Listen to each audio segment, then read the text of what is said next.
Kali ini admin akan mengulas film berjudul The Auschwitz Report yang dirilis pada tahun 2021. Cerita film ini adalah kisah nyata dari Alfred Wetzler dan Rudolf. Mereka adalah pemuda Yahudi Slovakia yang dideportasi ke Auschwitz pada tahun 1942. Kemudian dua pemuda ini menuliskan dengan rinci jumlah tawanan hidup dan meninggal, sistem pendataan para tawanan, dan bahkan denah kamar gas di Auschwitz. Mereka berdua berencana melarikan diri untuk menyebarkan laporan tersebut kepada dunia. Namun, apakah mereka mampu? Maka langsung saja, mari kita siapkan waktu, konsentrasi, dan selamat menyaksikan.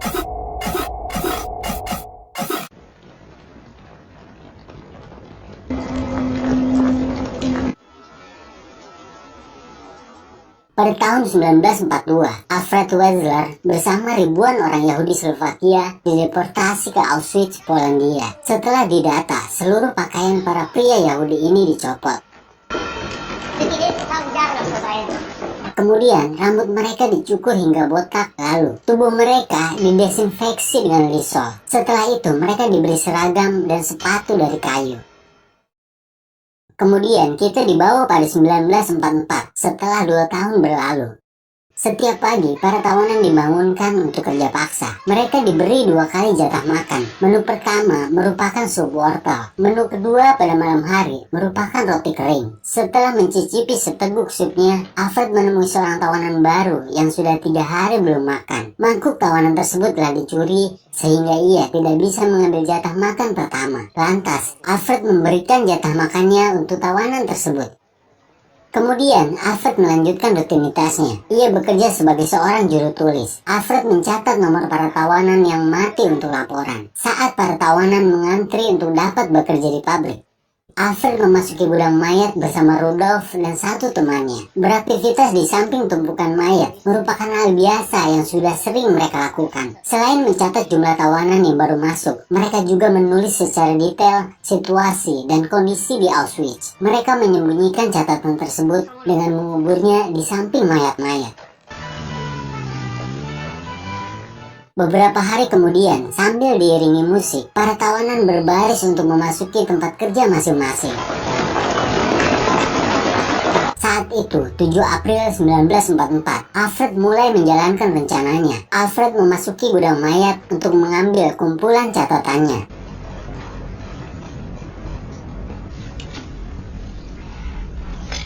Kemudian, ia bergegas memasuki area kerja untuk membuat gudang baru. Karena terlambat, Alfred mendapat hukuman turun naik dari penjaga. Setelah itu, Alfred dan temannya Rudolf masuk ke dalam lubang di bawah palet kayu. Seorang temannya yang lain menambahkan tumpukan palet lalu melumuri palet tersebut dengan oli bekas. Tujuannya adalah untuk mengelabui penciuman anjing pelacak. Alfred dan Rudolf telah menyiapkan makanan dan baju ganti di dalam lubang tersebut. Tidak lama, rombongan tawanan baru tiba di Auschwitz.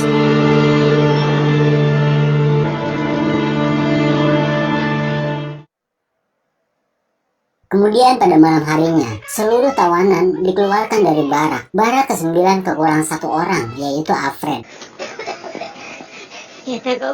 Sementara itu, blok karantina B2A kekurangan 1 orang, yaitu Rudolf.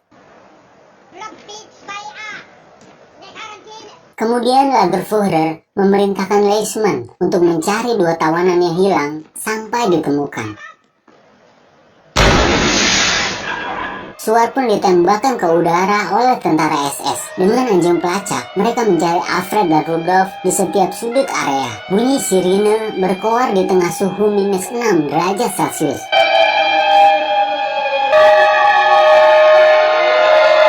Sementara itu, pengawas blok diinterogasi di hadapan para tawanan. Sebuah meja disiapkan untuk mengorek informasi dengan cara yang kejam. Tentu saja, para penjaga tidak mempercayai kesaksian yang diberikan pengawas blok, meskipun ia telah bersumpah. Seketika, pertanyaan diperkeras dengan 25 cambukan tongkat di punggungnya.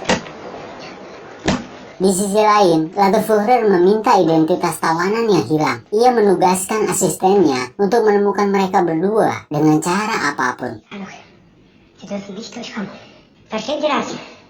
Sementara itu, setelah dicambuk, pengawas blok sudah tidak bergerak lagi. Dalam kondisi lapar dan menggigil kedinginan, diam-diam Pavel masuk ke barak untuk mengambil roti, lalu membagikannya kepada para tawanan.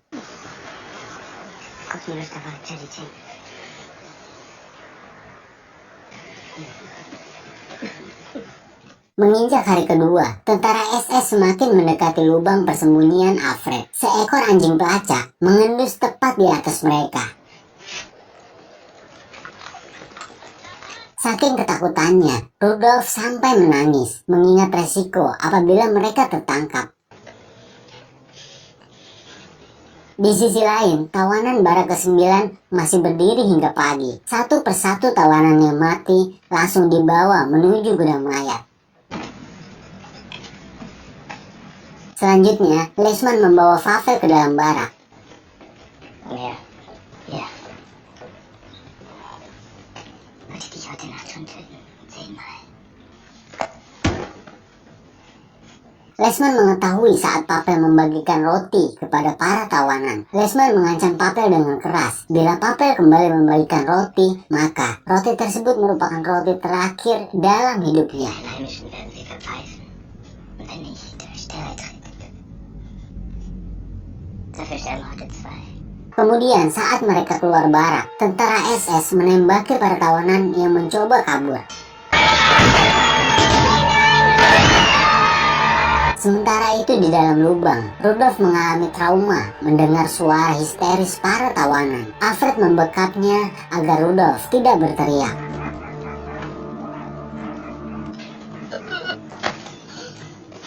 Di malam kedua, para tawanan barak ke-9 masih berdiri. Leishman berkata, para tawanan tidak akan memasuki barak sebelum 2 orang yang hilang ditemukan.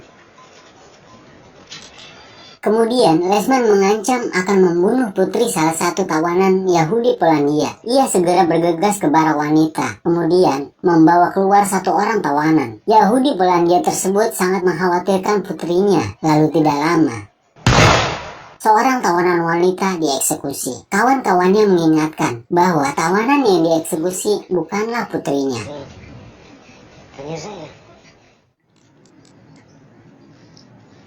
Memasuki hari ketiga, di dalam lubang, Alfred dan Rudolf menghabiskan stok makanan terakhir mereka. Sementara itu, para tawanan barak ke-9 masih berdiri. Pagi itu, tawanan di barak lainnya mulai bekerja seperti biasa. Dan akhirnya, setelah 2 hari berdiri, para tawanan barak ke-9 ditugaskan untuk bekerja.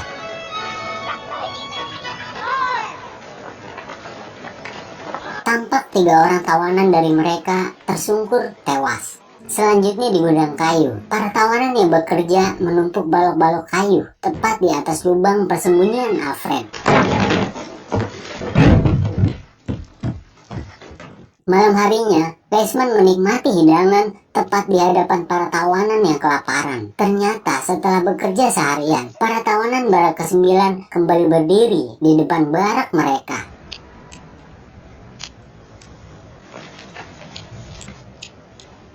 Lalu tidak lama, beberapa prajurit SS memasuki camp. Mereka melepas tali gantungan yang telah dipersiapkan untuk Alfred dan Rudolf.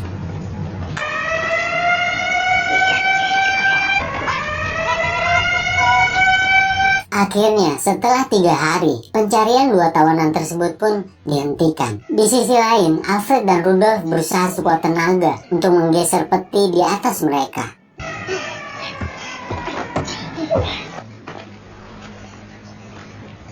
Di sisi lain, Leishman menghampiri tawanan yang diduga telah tertawa. Tawanan lainnya mengatakan bahwa ia telah dikebiri oleh Dr. Tilo.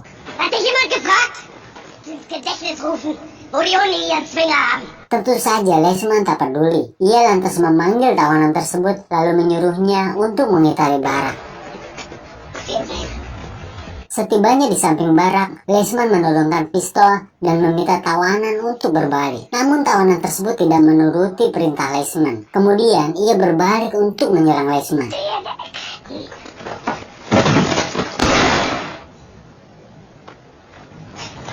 Seketika, tawanan tersebut pun tewas ditembak. Setelah membunuh tawanan tersebut, akhirnya tawanan barak ke-9 diizinkan untuk memasuki barak.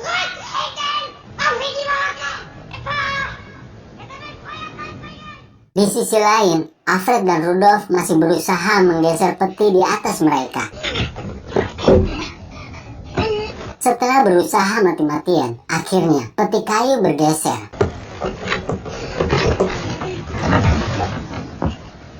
Mereka lantas merangkak keluar untuk menghindari pantauan penjaga.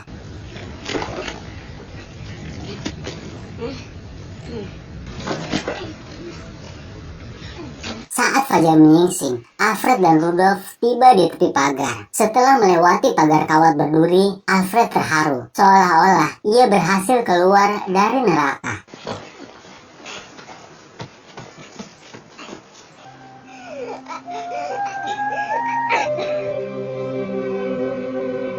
Setelah itu, mereka melanjutkan perjalanan.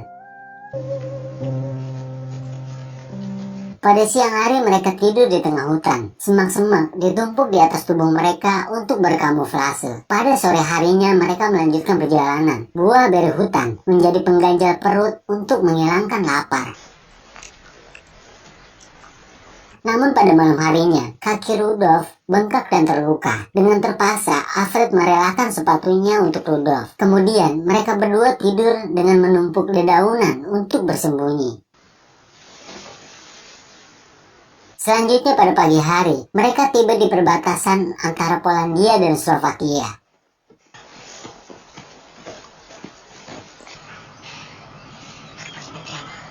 Mereka berjalan lurus untuk menghindari pantauan para penjaga perbatasan.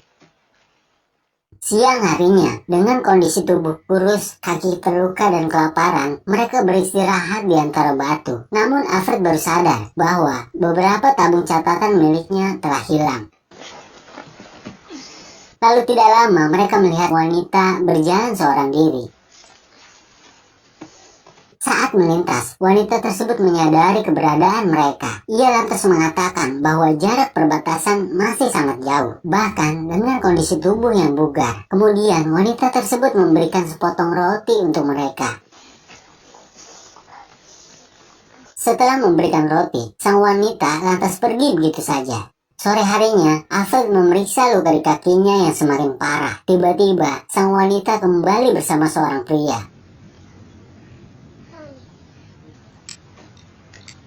Ia membawa sepatu dan satu panci makanan untuk mereka.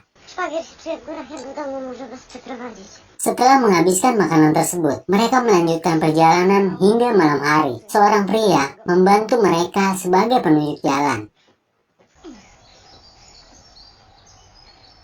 Memasuki pagi di hari ke-11, setelah berhari-hari melintasi gunung, kondisi tubuh Alfred melemah. Tidak lama, ia tersungkur kelelahan.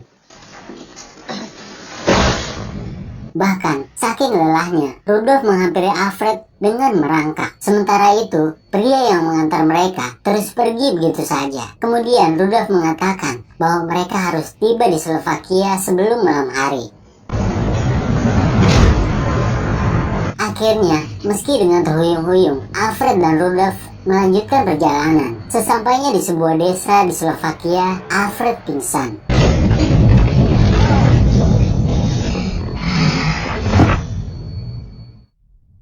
Saat terbangun, Alfred dan Rudolf sudah berada di sebuah rumah. Seorang wanita menyuapi Alfred yang bahkan sudah tidak mampu berbicara. Esok paginya Alfred siuman. Ternyata rumah tersebut milik seorang Yahudi Slovakia. Tidak lama, seseorang mengetuk pintu.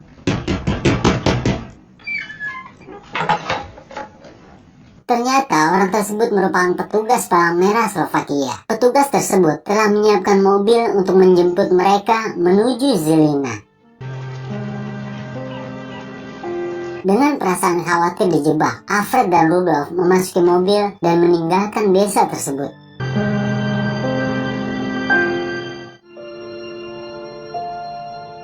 Setelah beberapa jam perjalanan, mereka tiba di gedung Palang Merah. Tidak lama, petugas memanggil mereka untuk menemui seseorang. Namun saat itu, Warren, ketua Palang Merah yang mereka tuju, sedang tidak ada di tempat. Seorang asisten dan 2 orang staf Palang Merah menggantikan Warren. Mereka mendengarkan pengakuan Alfred dan Rudolf tentang Camp Auschwitz. Setelah mendengarkan pengakuan Alfred dan Rudolf, wajah para staf berubah miris. Untuk memperkuat kesaksian, para staf memberikan mesin ketik pada Alfred dan Rudolf untuk menuliskan laporan mereka.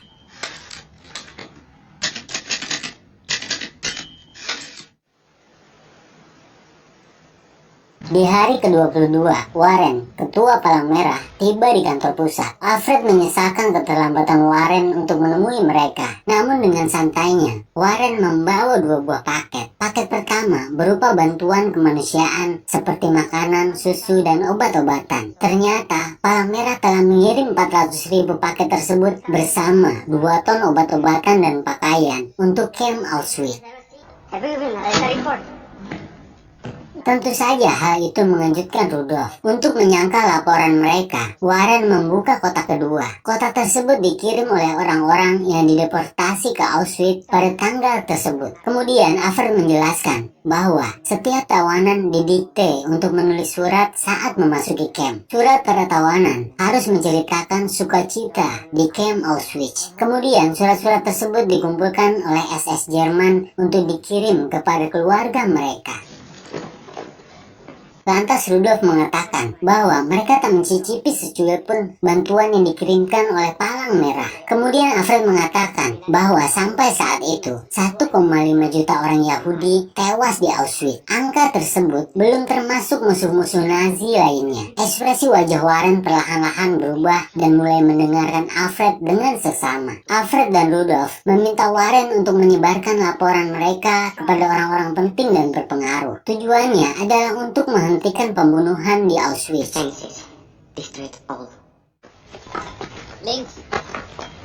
Sementara itu, Papel dan para tawanan lainnya masih terjebak di neraka dunia bernama Camp Auschwitz.